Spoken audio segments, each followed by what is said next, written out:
Quickly want to talk about Tyson Fury, Tom Schwartz is a fight that's been announced.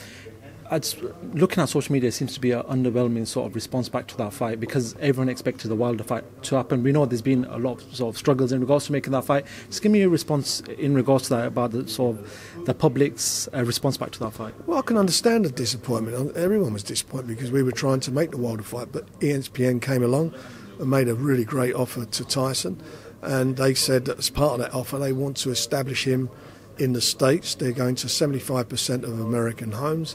They're the biggest sports channel out there, and they wanted to, first of all, showcase him in a fight against a world-ranked fighter. Tom Schwartz is ranked number 2 in the WBO rankings. He's 24-0. Tyson was 24-0 when he beat Klitschko the first time. So he's an undefeated fighter. So for Tyson, it's he'll see that as like fighting for a world title. He doesn't underestimate anybody, so he's got to get that fight out of the way. Then hopefully that will then set up a position where, we've got BT on board, and with the help of ESPN, that we're in a position where we can make these big fights. The sort of other argument is that he is with ESPN, one's with DAZN and one's with Showtime, so it's got to make these big fights harder to make.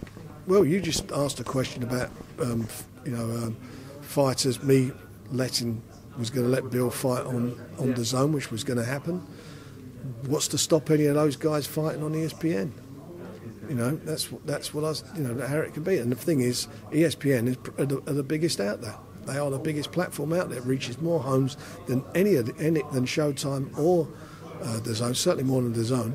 And it'd be quite interesting to see what their ratings are for these next 3 fights.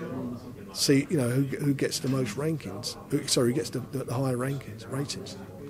I asked Bill this question as well. What motivates you, Frank? You've been around a long time. You've been in the biggest of fights, promoted big fights.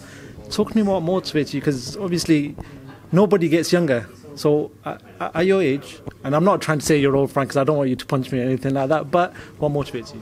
I enjoy boxing. I've been brought up on boxing. I've been doing it since I was 24 years of age, and that's what I've always enjoyed. I enjoy guiding guys' careers, bringing fighters through, and I like the cut and thrust of boxing.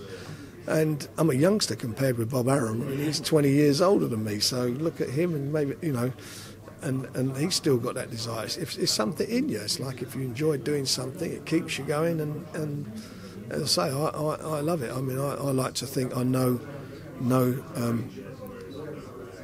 more fighters, and I've been very successful in guiding fighters and their careers over the years. I think I've managed more world champions than anyone in this country has done, and I've certainly promoted more world champions than anyone else has. So I'm delighted to keep on doing it. So there's no chance Frank Warren's going to hang up the boots anytime soon? Not at the moment. Frank, thank you very much for talking to FightHype.com. I appreciate that. Thank you so much. Thank you.